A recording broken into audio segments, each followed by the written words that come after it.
Welcome to another edition of the Healthy for My Purpose podcast. We are super excited to have Dr. Marsha-Gail Davis on today. Thank you for joining us, Dr. Davis. My pleasure. Yes, and are you just a quick question before we dive into the main questions we want to get into with you. You're a part of the American College of Lifestyle Medicine. Is that right? Okay. Were you at the conference in Washington, D.C. when Dr. Kim Williams was recognized for his distinguished award? Okay. All right. But you were at the Lifestyle Medicine conference this past year? Okay. All right. I'm wondering if we ran into each other there because I was there as well in Denver when the temperatures were like Yeah, we did. Yeah, I thought so. Or I don't know if I ran into or I like saw you from far away, and I feel like I saw you there. Yeah. I feel like I know we crossed paths at some point, Must have been, maybe okay. heading to the dessert table or Yeah. something. I was heading there. You and me both.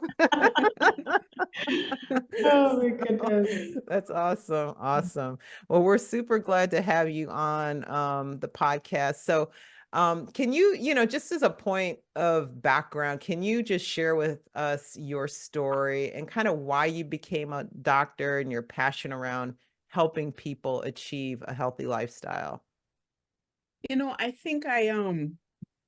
think it's a combination of my own like interest and then my rearing, the exposures that I had. So I'm like at heart just a lover of nature and biology. I'm such a nerd. Like I'm ridiculous. Like I just love science. I love biology. And so that was kind of my foundation. I actually thought I was gonna be a scientist, or in my head when I was young, I said, okay, I'm gonna be a scientist, but that's been my obsession. And then my mom started changing some things diet-wise when we moved to the States from Jamaica. And that was like a bit of a trigger point for me. I don't know what it was about that, but I started having more interest in my own health as a middle schooler. So she was cutting out white bread. We weren't, getting sodas anymore, snacks, things like that. She started cutting all those things out of the diet. And then after that, I would start to make my own lunches.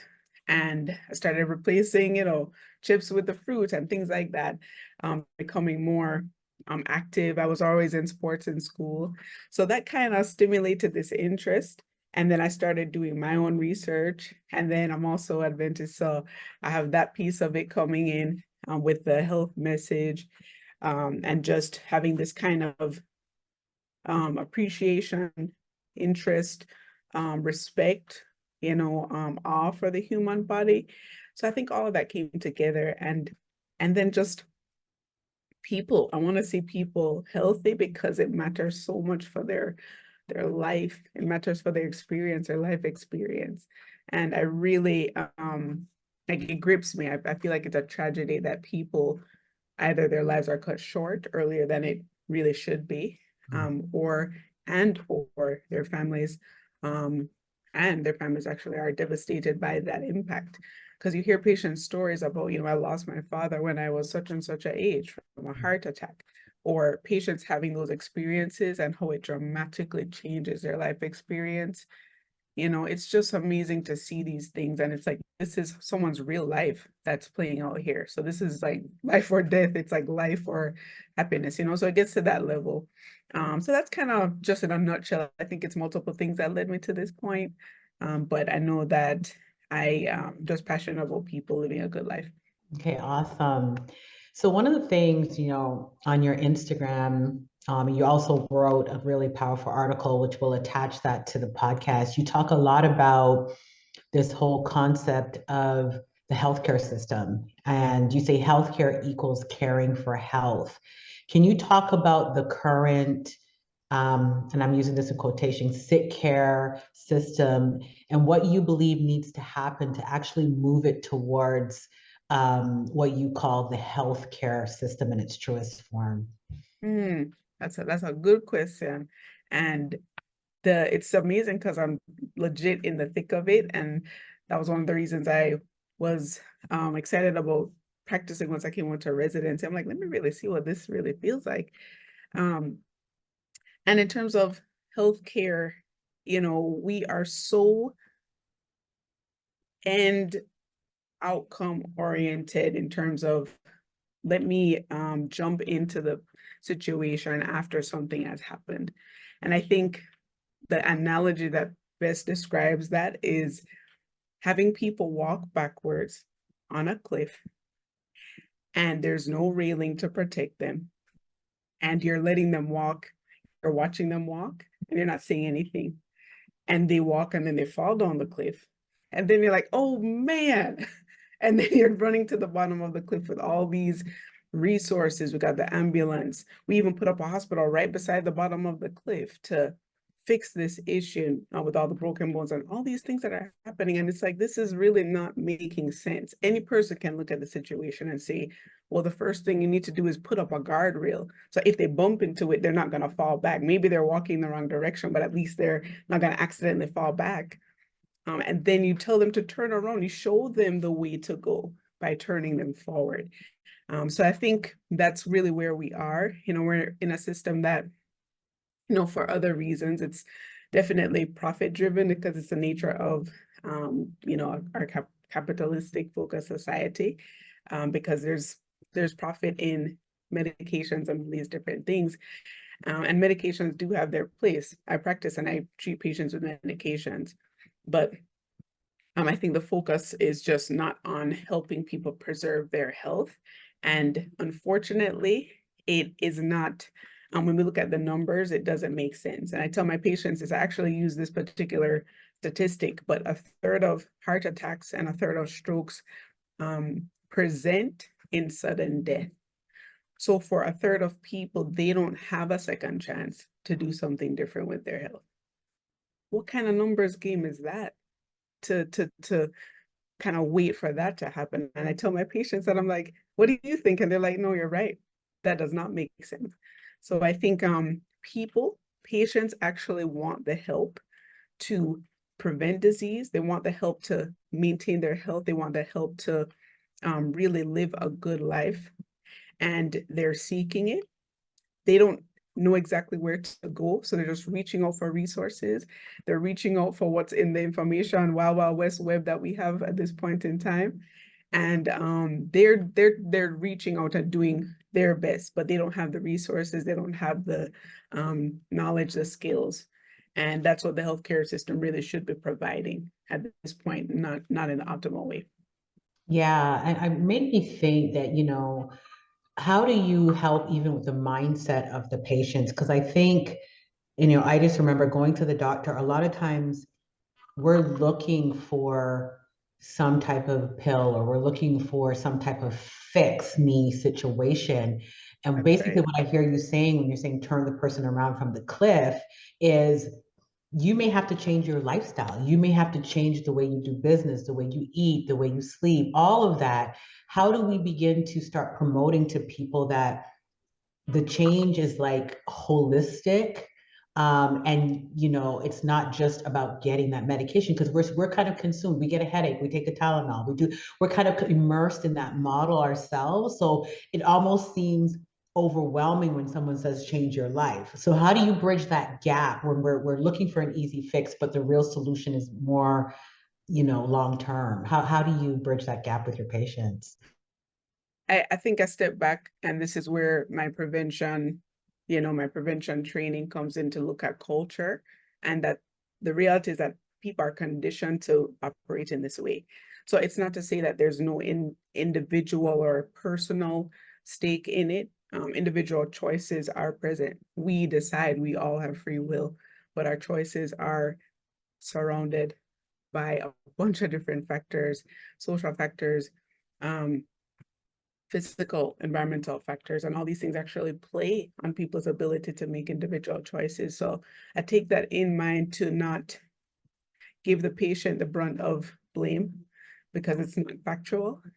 And I take that into also assess where I am heart-wise, because it's easy to look at a patient and say, from my experience, like if you do, and we're all in the health profession, and we're in the place that we are now with our own health, where we see how much power we have. We've developed so much self-efficacy in our ability to direct our health. And some people are not there. And so I think coming at them with that kind of, you just gotta, is not going to work. And it does create some judgment, and it's also not factual. So I think it creates problems because it's not the most effective way to go. So that's the first thing. And then I think about, how can I build someone's self-efficacy? What can I identify are some of the motivating features, you know, why they want to make changes, and try to really get at that, and even build in support some of that motivation, reinforce it. Oh, you told me that you love your grandchildren and you love being able to play with them. Kind of bringing those things up multiple times to help that kind of stick. This is important to me. And then I think about, okay, well, what can you do with what you have? Because there's power in starting somewhere, and there is power in small habits, and there's power in small steps. So I really emphasize that those are not little things that don't make a difference. They actually make a difference, and I give them examples of how. The Wall of China, that's a physical example of small steps, small things making a difference. So that's just a little bit of how I try to start to approach it in a individual, like, clinical situation with a patient. I'm not talking about the bigger large scale. So you know, Sersie and I are actually headed to a health equity conference in Huntsville, Alabama. I know. And so really want to go, but I'm like, all my patients are booked up, and I'm like, I can't do that to them. Oh, Yeah. well, we'll definitely be thinking about you while we're there. But I did want to pivot a little bit into health equity, and just ask you specifically, like, what have you personally witnessed or experienced in terms of health equity in the healthcare system? And kind of the second part to that question is, what is the role of lifestyle medicine in breaking down health inequity barriers? Because they obviously exist. And I think a lot of people can, you know, point to some examples, and other times people aren't sure if that happened to them or not, but, you know, it's kind of itching at them in the back of their minds. But what have you personally experienced or witnessed as far as health inequities in the healthcare system? Many things from the beginning of my medical education until now, you know, from medical school, just seeing dynamics with different populations of people, whether it be racially different or economic standing is different, and seeing how that plays out with their care, from just like basic bias, seeing how patients are treated depending on how they look. We already know that that is a factual thing. We already have all the data to support that exists in our healthcare system. So I would see those kind of things. Even though in my practice, one example that comes to mind is patients who can't afford medications, or they can't afford more comprehensive insurance plans. And so they're that baseline, very affordable, cheap, if you want to use that term for the insurance. And the interesting thing about these very affordable insurance plans is that they are cheap upfront, but they cost a lot on the back end. So you can pay $15 for your premium, but then you're paying $250 to see a specialist every time. And you have a bunch of medical conditions. You have to see an endocrinologist, you have to see a cardiologist, you have to see an allergist. That's already so much going in to your care. And then a lot of times they don't cover some of these more effective medication choices, like the weight loss medications are such a big thing right now. And even in this moment, I'm having patients who are on some of the more affordable insurances where there's no way that I'm getting that through with any ease. It's going to take a prior auth, it's going to take an appeal to get them some of these medications. While another patient that has more kind of standard commercial insurance, you know, it goes through already, even with like just a weight loss diagnosis at baseline.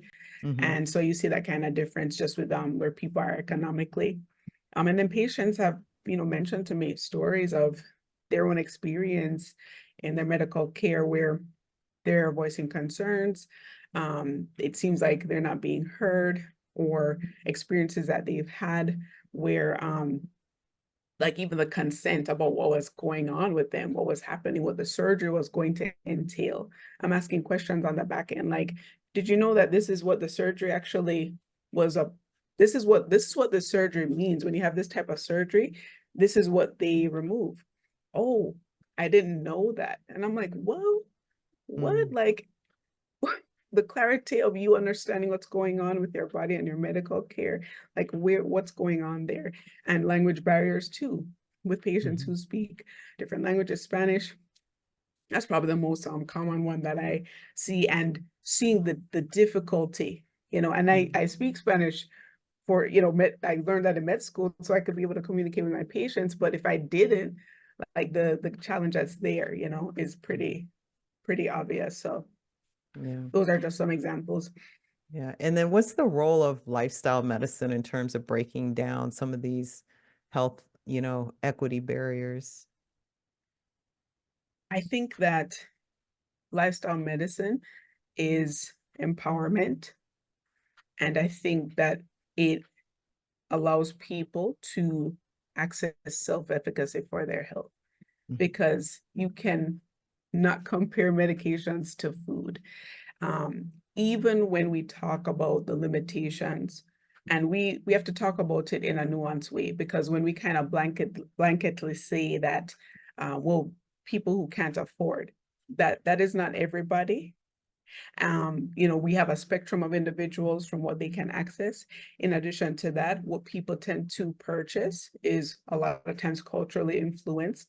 And even the way that the dollars are used to purchase food can be used in a way that can be directed towards better health. But again, the knowledge and the skills are not there to allow for that to be the case. So I think that it is an empowerment thing. And if I just look at, improving health, achieving equity, that never happens without some type of grassroots effort. We sometimes the conversations around health equity are demanding kind of the system to change first. Sometimes it sounds like that. And I feel like it's almost this kind of extremes. You have lifestyle medicine at the extremes, which is like personal responsibility. If you would just do what you need to do, you could fix everything, without understanding the context of some individual situation, that it's not apples and apples. It's really a lot of different things going on, and you have to understand someone's context. And then to the other side of health equity, don't talk to anybody if they are, at a certain income or of a certain background about improving their health. Like, that's almost a disrespect or inconsiderate to their circumstances. And I just believe that there's always a way, because I think the human spirit and the human nature has resilience built into it. And we see that happening with history, with civil rights movement as an example.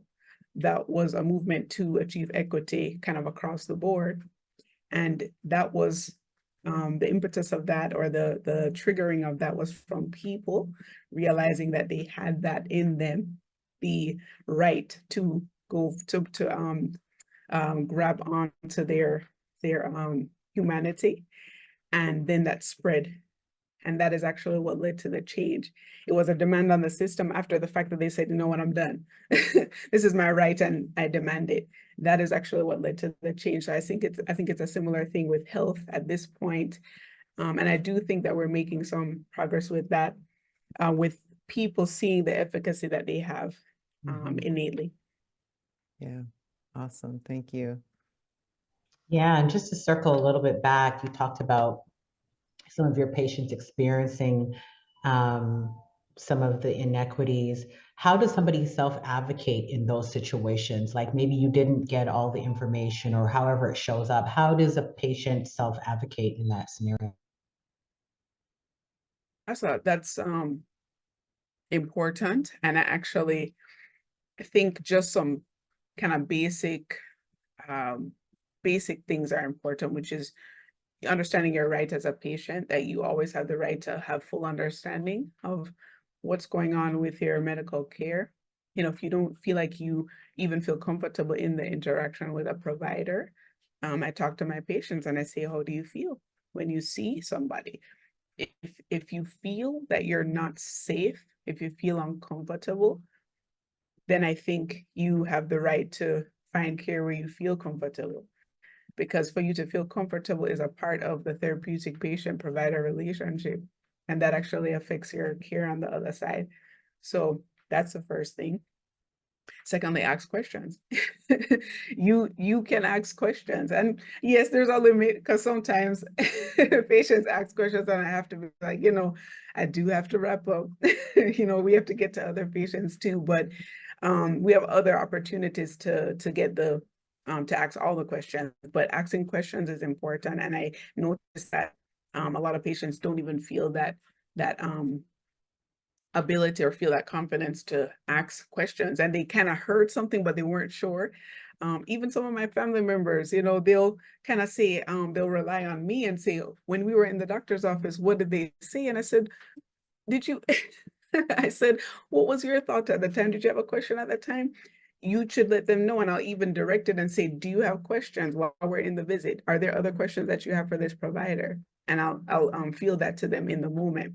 So that's just another kind of basic thing. And then I think when you notice things are not kind of moving along, even with just some basic things, ordering tests that you were supposed to have done and you didn't hear anything back, I let patients know that the system is not foolproof. Things happen, things fall through the cracks as with anything.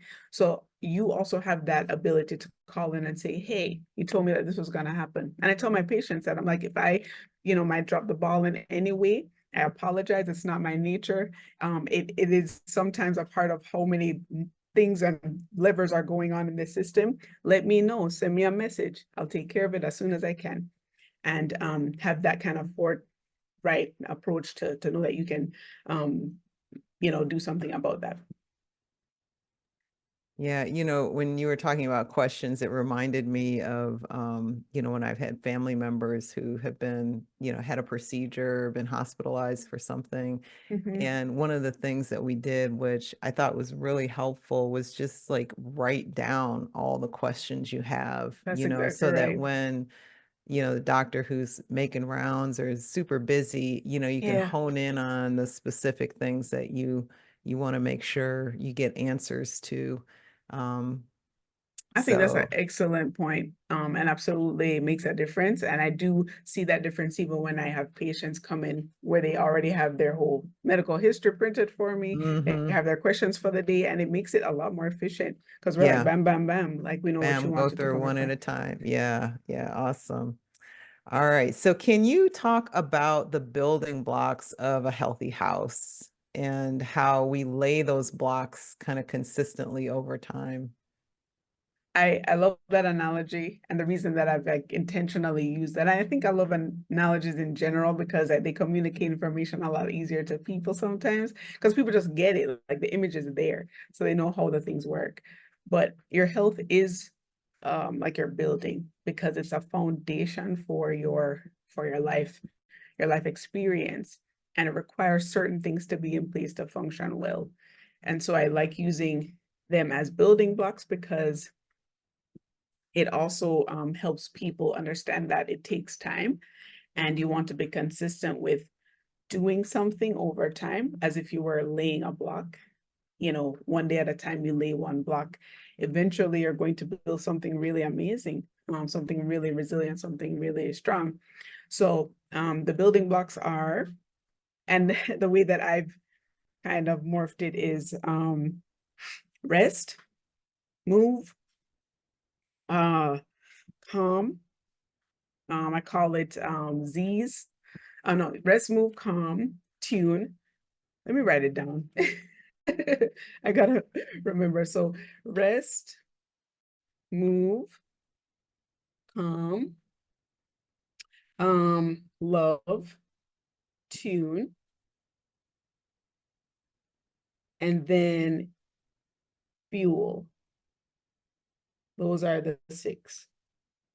And each of those just represents these building blocks or pillars as we have them from lifestyle medicine, of nutrition, stress management, movement, proper sleep, social connection, which is the love part. And that is just, having healthy relationships that support you. And the last one I call tune, because I think one of the things that really allow people to make shifts in their lives and in their behaviors is awareness.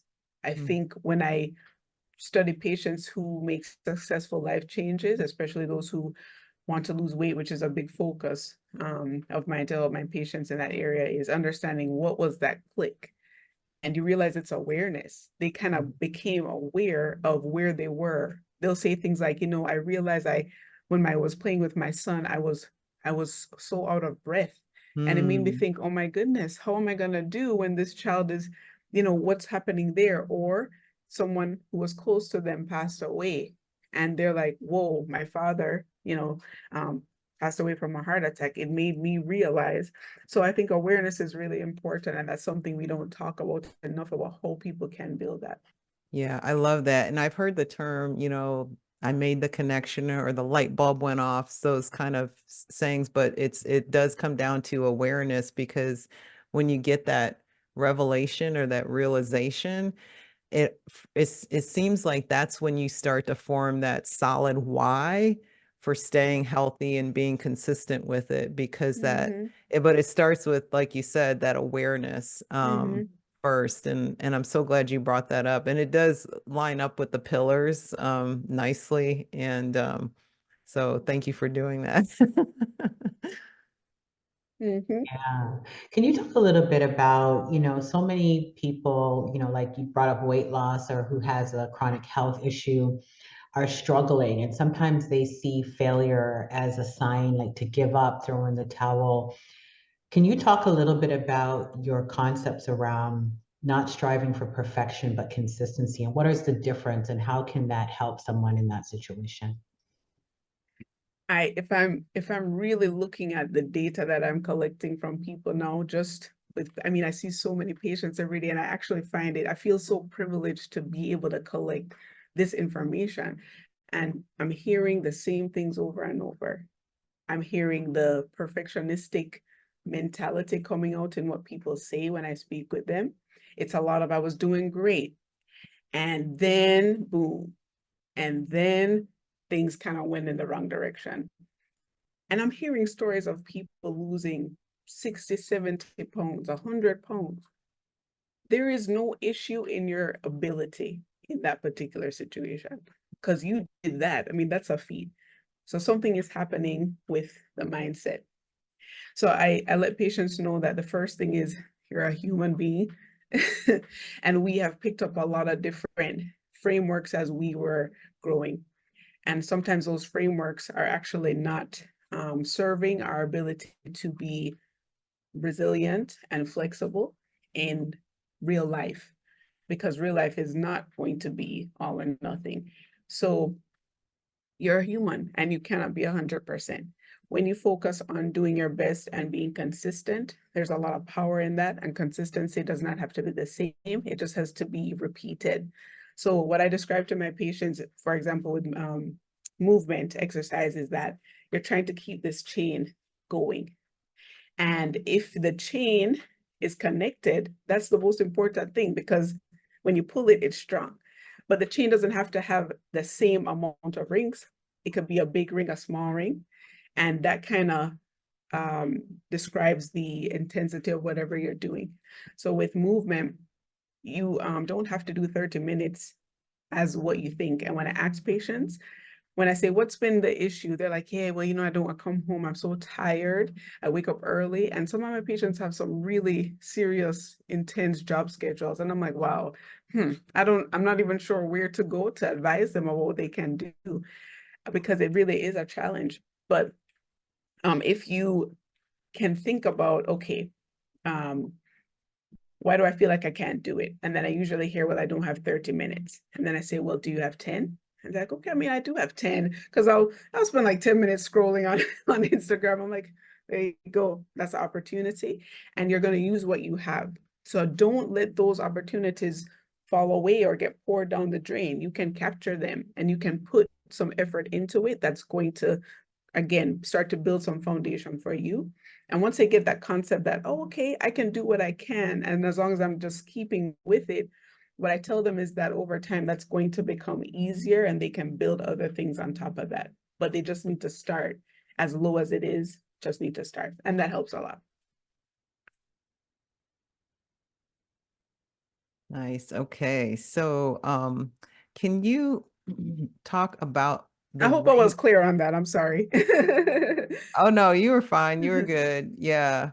I wanted to kind of pivot over to the Ring the Alarm initiative. Can you give our viewers, our listeners, just a few of the alarming statistics of health in America? You know, there are quite a bit, and I think that it's not in the face.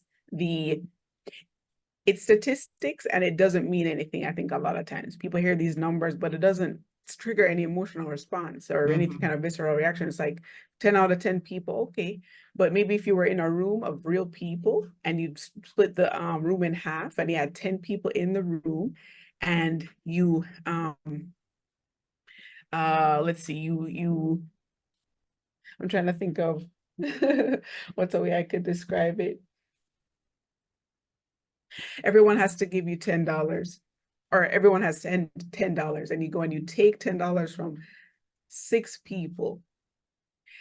That's the amount of people that have a chronic illness.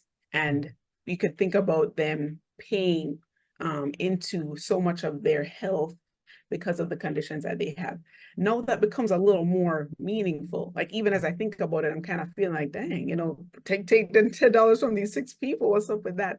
And so when I think we're talking about statistics, that is one of the challenges, because we just don't, we're not finding the most effective way to really get it to mean something to people, but they're really alarming. I mean, 6 out of 10 is greater than 50%. You know, of people that actually have a chronic illness.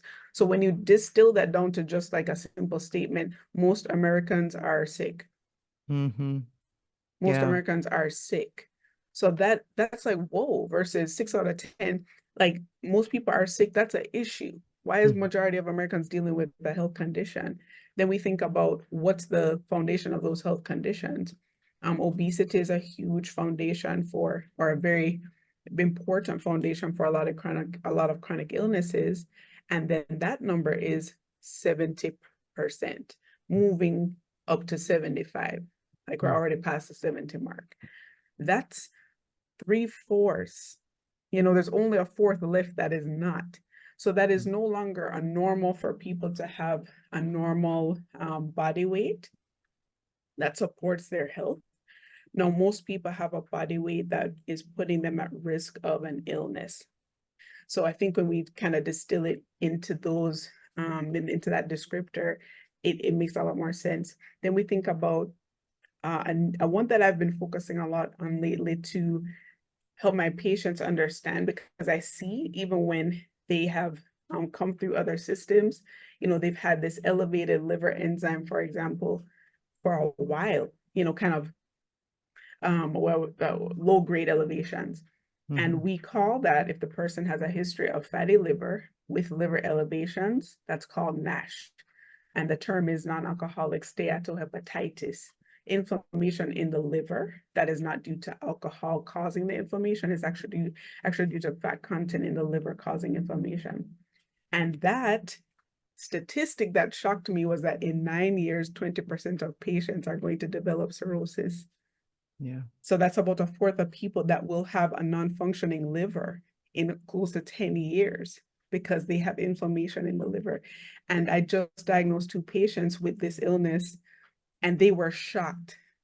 Like it like took them out because they didn't really see the connection, because they can't really feel that. You don't really feel liver inflammation in that way. It's kind of there. And I think those are some alarming statistics. It's like we are dealing with a population that's actually mostly sick. And if that is where we are now, what do we expect to be kind of our future trajectory? And how is that going to affect our lifestyle? Here's even just an anecdote. When I go to the supermarket And my grandmother, I am one of her caregivers, and we have this disability placard. Before we would have it, and you could find a parking space. Now you have the disability placard. Most of the disability placard or disability spaces are filled when you go to park. Yeah. And I get a lot of requests for disability placards, more than I had in the past. So the percentage of the population that is disabled in some way, most often because of a chronic illness, is very high. So it just gives us that sense of like, whoa, where, what's going on? So Yeah. those are some of the alarming statistics that we really want to bring to the forefront more Yeah. than before. I like how you take like a high level macro number and then try to distill it down into like a real life scenario to make it real for people. And, I think a lot of people can think about, like when you say a statistic about 6 out of 10 or 7 out of 10 or whatever, you can almost translate that into your family, for example, or your, just your circle of friends, or your friends from high school or whatever it is. I mean, you could almost like distill it and say that does this population of people around me represent the national average? Is it greater than the national average, or is it less than the national average? And really kind of make it more personal and really bring it home for people. So I love that. No, that's very good too. That's even better, to have them look and just calculate the statistic for themselves and compare. Yeah, I love that. Yeah, that's good. That's really good. Because I think you're right. I think we become immune to statistics in general. Like 1 out of this, 2 out of that, what I mean? We're so immune to it, and really just making it grassroots and simple. It's really helpful. So let's talk about your whack to act. Because I have been following you for a while, Dr. David. I think this is what probably made me fall out of my chair. I'm like, what is it that this woman cannot do? Okay. So when I was watching you, so tell us about how you are using your creativity and the arts to educate the community on everything that we're talking about. Tell us about the whack to act, the mission, the vision. If you're open to a little freestyle, we're open to listen. But just tell us about that whole movement, because I think putting health into the arts, we listen to music, we dance, it's such a unique way to get that message in on a deeper level than rather just reading it in a book or hearing a doctor talk right in front of you, but putting it in music. I just thought that was genius. And just tell us a little bit about that. You said everything there, Sersie. The power of music, that it sinks in. Music is so powerful. I mean, music saves people's lives in some ways, hearing a song and receiving a message that changes how you think. I think that's what music does. It kind of communicates key crucial or critical principles or ideas. And I also think it allows for the spiritual to be experienced in a way that your mind can't access some things. Sometimes you just have to feel it, and music does that. So this WAC, which I call a modern public service announcement, came out of my frustration in medical school. With what I was realizing, I said, okay, I'm gonna become a doctor. That was my decision after I saw a birth for the first time. And I was like, wow, this is what the human body can do. I'm looking at the placenta, I'm looking at this baby that came out of this human being. I'm like, my gosh, so I was like, I want to be a part of this experience in mastering the human body, taking care of people. But as a student, I came in with I'm an idealist. I'll say that just off the bat. I am an optimist and I'm an idealist. I feel like there is a way that things are better and we should work towards that. We shouldn't become pessimistic, because hope is very powerful. And I feel like Obama's like my mentor on that, because he had that type of ideal, and look at what, he was able to achieve. So I think that when I was going through medical school, it was just like, wow, talking about nutrition wasn't even being received well, because I was kind of that student that I was on it, and people kind of knew me as the nutrition person or the nutrition girl. And because I was just about it, I was like, this is what I'm passionate about. But I felt like such a minority, even having this kind of interest in lifestyle. I really felt like a minority, and people didn't really get it. I wouldn't say that I found mentors in my spaces where I was, until I had started reaching out and finding them in the lifestyle medicine community. I found one at UCSD.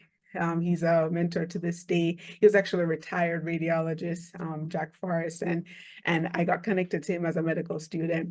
But I remember conversations with other, senior attendings, and they would kind of be looking at me sideways, like, you really think that lifestyle has this much effect? Or it would be like, yeah, I mean, we know it's important, but no patient's gonna do it. They can't do that. It's too hard. That was a messaging. So I just was so frustrated. I'm like, what are we doing here? And I already had that kind of prevention mindset. So coming in to see the healthcare system working was just not making sense to me. I'm like, this is not how things should be working. And then so from there, I started writing my feelings, expressing my feelings out in poetry. And I'd done some poetry before as a young sixth grader, but I wasn't committed to it like every day I was writing poetry. I just always loved rhyme. I love Shakespeare. I love poems. I love hip hop. The things where people are using this type of language to create this music is just fascinating to me. So I wrote the poem and I submitted it as a literary work in our literary magazine for med school. And then I took it kind of to the next level when I was an intern and performed it for our talent show, which I'm not even that type to do spoken word, but I said, let me just do it. I felt it. So many me said, just go and do it. So I did that. And that was a lot of fun. And then from there, it just kind of morphed into hip hop. Because I was listening and I was like, oh, let me try to see what it would sound like if I put it under a beat. And that's kind of how it birthed. And then I thought to myself, if people can hear this, this can really share a message in a different way. So that's how it came about. Awesome. And I will, if you allow us, we'll play some of it in between this podcast for you guys to listen to. It's a really awesome track. I just want to pivot a little bit because you talked about that unique way of helping people identify or connect with their health. I just wanted to go off script a little bit, and just one of the things that Gigi and I do here on Healthy for Our Purpose is we try to leverage a person's faith, because we believe that that core value system, if you can integrate it with your health, can be a powerful tool. Can you tell us just a little bit of your thoughts around that as another unique way of really just getting that patient to buy into a deeper why? I think it's brilliant. You already have an anchor into the person, who they believe they are, their identity. So, you've taken a lot of the work out of trying to figure it out, because that's already so important. So I think that's just brilliant. And then you can have so many different avenues as to how you can approach it. You can kind of get a sense of what that person's faith relationship is, and if they are feeling ambivalent, then you try to say, if you want to be aligned with everything that you believe, how does that work? And they start to see those discrepancies. Motivational interviewing, which you guys are very familiar with, I'm sure, helps us kind of help patients address ambivalence by bringing to them those facts of things. You want to do this, but then what we see happening is this. And then they start to kind of have to think about, yeah, how do I reconcile these things that aren't moving together? So I think that's amazing. I think it's so powerful because people have energy that can then be kind of transferred from their passion and commitment to their faith into their health as well. Yeah, I'm sitting here, I'm listening, and I'm just thinking, wow, I wish you were my doctor growing up, and I'm just thinking about all the people listening to this saying, hey, I wish I had a doctor like Dr. Davis. But there's a lot of people out there, and I know you can't see everybody in the world, but for people who are listening, a lot of times, and you kind of alluded to it earlier, that lifestyle medicine is not necessarily the norm in medical school, in the medical community. So a lot of people have kind of conventional, physicians trained in medical school, not necessarily lifestyle medicine principles, although it is growing. I will say lifestyle medicine is a growing field. But for those who maybe don't have a healthcare provider trained in lifestyle medicine, how could a patient bring up this conversation in terms of their own personal care? Like, how could they leverage lifestyle principles in their own, disease reversal or management? Humans are really smart, and our brains work for us. And we oftentimes just need the strategies. That's what I'm learning so much about. Humans are we're a machine. We're a machine, we're computers, we're levers, like we're all the different machines. And a lot of times it requires the right inputs to get the system working the way that we want. So knowledge is really very helpful because it can shift perspective. And that comes back to awareness. And I find that when patients start to kind of educate themselves without requiring too much change in the beginning, it's almost like you're kind of loading the system to get things percolating. Once you have information, your brain just starts making connections. It's like, yeah, I want to eat this, but I've seen all these images of when I eat this type of food, what it actually translates to in my health. But it's a matter of exposure to that repeatedly.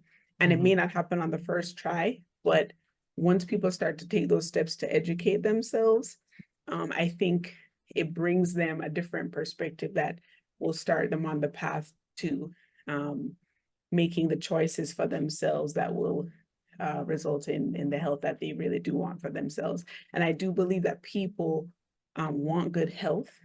I really think that that's the desire. A lot of times the ability to reach that self-efficacy is compromised. The kind of experiences that they've had in the past can be barriers and weights that are dragging them, but that spirit is there. So it's just, I think all the ways that we can find to remove the barriers, but education is the first. Support is also very helpful. So having relationships that support you, friends who I want to get healthy as well. I mean, there's so much power in two people being on the same page. I mean, right there, you have a team, without anything else. And asking for help and being, I think, humble and vulnerable enough to know that it's okay to not have all the answers.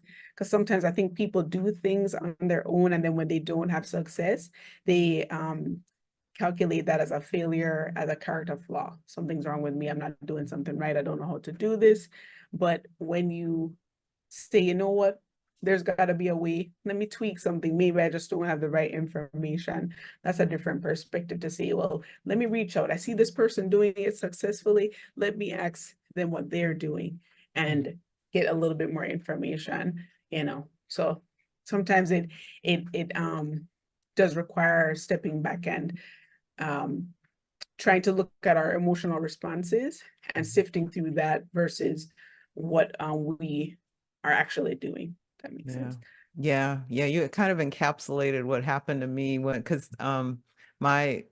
I was 35, I was diagnosed with high cholesterol. I had a carotid artery scan. I had all this plaque, and lipid panel was horrible. And the doctor wanted to put me on a statin drug at 35.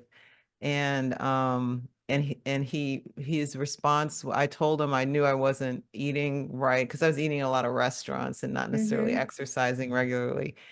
And his response was, well, that's just not practical. You really need to take this drug. And so he's kind of an example in my head of a kind of a, traditional kind of conventional medical person.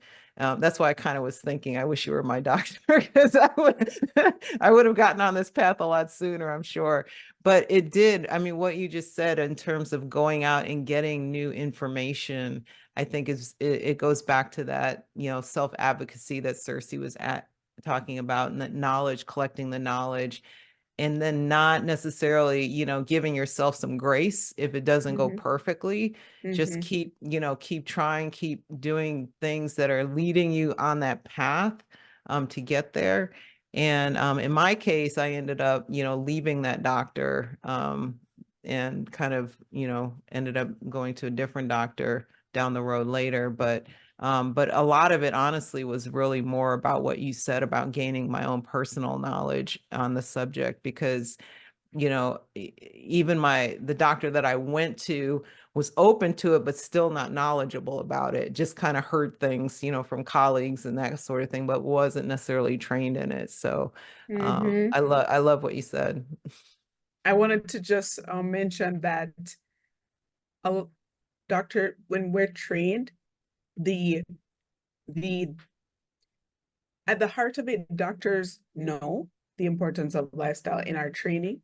We just haven't been conditioned, we haven't been prepared with the tools and skills. And because of that, people, once they don't feel confident in providing the information, then they're not going to do it. And then we also have the constraints of time in a primary care practice, which I can speak to very well. There are significant constraints. And if you don't work out and build those skills on your own to then have a way to deliver it more effectively, and you feel already that it's such a barrier, which if we just go back to human nature, went the path of least resistance, right? So that's, most doctors don't, because it's like, I got 10 minutes, 15 minutes, 20. That's me. That's kind of the high, that's the larger or higher amount of time that is typical. Sometimes it's like 15 minutes is the average, which is insane. And we know that. But I think that deeply doctors do believe that. And I think if they were given the support and encouragement, more doctors would do it, but again, we're in the system. So we are even an example of how the system plays on us. A system plays on us with a certain type of, conditioning about how we should approach things. But I'll read other doctors' notes, and then you'll see them saying, need to work on the cardiologists. They definitely are all about the exercise. You always see them mentioning patient needs to exercise more. But that's, even that, it's limited, because we know that heart disease is actually reversible, depending on the patient, of course, the extent, but we have that documented in data. And I don't think that's commonplace knowledge for even a lot of cardiologists. Yeah. Yeah. So true. Thank you. Yeah. Yeah. You talked about the exercise. We know that movement is also medicine. Could you talk about, to our listeners, someone who, maybe wants to start exercising, but doesn't know where to start? Because I think a lot of times when we think about exercising, when you're going from zero to starting, we could overcomplicate it. You're thinking about a gym membership, a personal trainer, you're just thinking way high in the sky. And one thing I love about the messaging that you put out, Dr. Davis, is we see you on the roller skates, we see you skipping. Can you talk about your philosophy around movement in medicine and how someone can start right where they're at? So I discuss with my patients, I actually have a handout from the American College of Sports Medicine, Exercises Medicine prescription, and I will review it with my patients at every physical. I give them 2 handouts. For sure, I say, you should be aware of the physical activity guidelines and the nutrition guidelines. And this is a dose. This is a medicine. Exercise is medicine. So the same way I would give you a blood pressure pill and you take 25 milligrams every day, exercise is the same thing.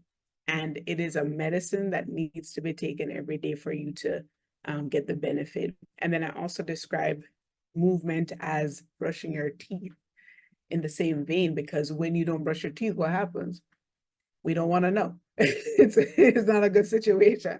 Things build up, and those things that build up actually affect your health. So when it comes to not being active, fatigue builds up, cloudiness of the mind, focus issues build up, gastrointestinal issues build up, sleeping issues build up, joint pains build up, everything. So many different things build up. because your body works normally with movement. And so when it's not getting movement, it's missing a link. It's missing something important. So I try to describe that up front. And then I say, so what do you think you're able to do in the next 2 weeks? And this is actually called BAP, Brief Action Planning. In the next 2 weeks, what is something that you could do for your health? And I kind of shift it to them to decide what is reasonable. And then I listen for goals that are probably going to be too much to start off with and help them kind of develop consistency plans, things that are going to allow them to be more consistent. Back to that chain analogy that I was talking about. But I think when they hear that, and it's like the point of you doing or being active is not because I said so. It's not because the physical activity guidelines said it. It's not because that's what you should do. It's because they're gonna feel good. That's your goal. And then they kind of, oh yeah, you're right. You're so right. When I sleep better, and they kind of shift into, okay, that's a better way to do it. Yeah, and nobody ever regrets working out or That's true. exercising. They always say, "I'm so glad I did it." It's the starting part, but then afterwards they never regret it. That's awesome. So just to kind of pivot to just some personal questions, we want to know, like, what are your personal favorite go-to meals? 1 second. I also wanted to mention one thing about when you said people don't feel bad after they exercise. Totally agree, except for when they're doing exercise that is actually too much for them. For example, True. patients Well, who yeah. have, you know Yeah. what I mean? So I see that with some patients, which is where I was doing it for 2 weeks and then I fell off because it was too much for them to maintain. Or patients that actually have physical limitations and they are not able to walk for, because of pain issues, knee problems. And I say, well, the upright position is actually not supporting you being able to do this workout or this movement. So let's go to a seated position because there's no pain there, sitting comfortably. So I always think of ways to kind of jump out of like, I can't do it, this limitation, because of this, I can't exercise. I'm like, because of this position, you can't exercise. But let's find another avenue where you can. And then they're like, you're right. I was looking into the chair exercises last week. And then I say, well, I'm just assigned. I'm just here to confirm what you already were planning to do. Yeah, awesome. Yeah, good point. Good point. So, yeah, so tell us about your personal favorite go-to meals. What do you eat on the regular? So I've been doing green and purple smoothies for the past 2016. Yeah, over 6 years. And that's pretty much what I have in the morning, a smoothie, because it's easy. I don't have time to be doing stovetop steel cut oats. I wish I did every morning, but I literally have an hour, wake up, exercise, run out the door. And that's very efficient for me. So I've been able to maintain my healthy habit because I choose a meal that works for me. And then with that, I'll have couple of different other options: overnight oats, baked oatmeal, some toast with peanut butter sometimes, nuts, just a handful of nuts I might feel for that. I'll have some tea sometimes in the morning, but that's the gist of it on any average day. That's usually what I have. And other go-to meals, my salad, my basic salad, which is spinach. I am completely obsessed with spinach. Like I eat it, it's just delicious to me. There's something about the way it tastes. I just love it. So I could just have spinach, and I oftentimes defer to that leaf with all your other non-starchy veggies, tomatoes, cucumber, red onion, edamame, avocado, pumpkin seeds, and some cranberries. That's just my salad. And I put some goddess dressing on there and we're good to go. And then sometimes I might add some roasted sweet potatoes in there or chickpeas. Kind of depends on what I'm feeling. But that's my loaded salad. That's really filling. And I usually will have that as my last meal of the day because I don't want to have too much on my stomach at the end of the day. And also it's fast. It's already in a prepackaged container. And then lunch is from soups, lentil soup, to pastas, rice and bean dishes, rice and eggplant dishes, tofu dishes, Okay. mushrooms. I love mushrooms, so Yeah. yeah. What about Jamaican dishes? Like, what about any Jamaican dishes you like to eat on the regular? So soup is good, and we've made a lot of plant-based options for that. So porridge, my mom has come up with that awesome non-dairy porridge. It's really good. And she provided that to my nephew when he was growing up. He loves porridge, so she would give him that. Rundown, I do that with eggplant and mushrooms. So I've tried it with both of them. The mushrooms are better. So that's a plant-based change. I can sawfish, still working on that one. That one I've been using. I put some seaweed in there, and I want to try mushrooms the next time. But I was doing seaweed, basically some nori sheets in there. I think did I put chickpeas in there one time?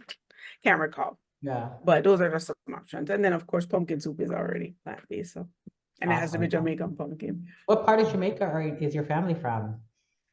Well, different parts. We're Mm. from Kingston, my mom, my sisters, my grandmother is Saint Elizabeth, Okay. and my dad's side of the family is Savomar. Okay, because my parents are from Mandeville.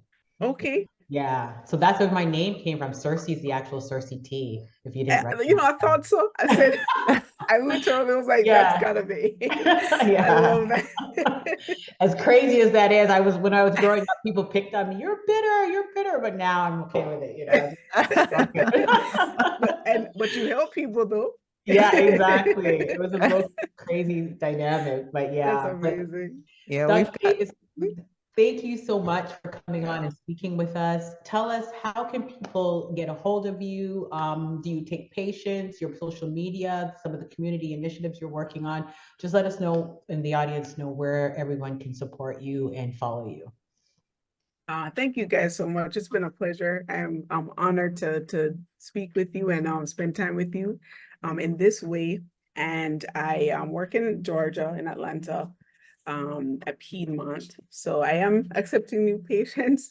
It's increasing. So I'm trying to figure out, how I'm going to be able to use some of the tools we have from lifestyle medicine to better support patients.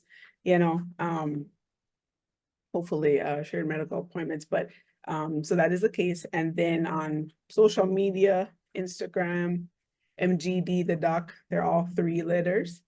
And I think I always thought to myself, I'm like, how am I going to use social media? Because I'm not really big on it. Like I actually stepped in to use it because I felt like it could be a tool for people. And I do find that, some of my patients, they're popping up and they're like, hey, Dr. Davis, I got that recipe from you, or I see that you're, working out. And I'm like, wow, I can be, an example for my patients, like a doctor that actually walks the walk, talks the talk. I think that's an important image or an important, visual to see. And I think I can use it to really provide some tips for patients that they can incorporate. So those are my Awesome. So the next time we're in contacts. Atlanta, we'll text you. Maybe we all could go for lunch, because we tend to go there sometimes. yeah. So definitely, Please do. yeah. Please But do. Dr. Davis, you are a rock star in the healthcare system. I must say that. And we wish you all of the best. Let us know how we can support you in any way to share your message. And yeah, so thank you so much for being on the podcast. Thank you, ladies, as well. And I appreciate everything that you guys are doing, especially meeting the faith community too, where, we find the challenges there. But I wish you all of the best, and thank you for the work that you're doing. We are all in the business of helping people get their lives back. And I love being with my colleagues and see us doing that together.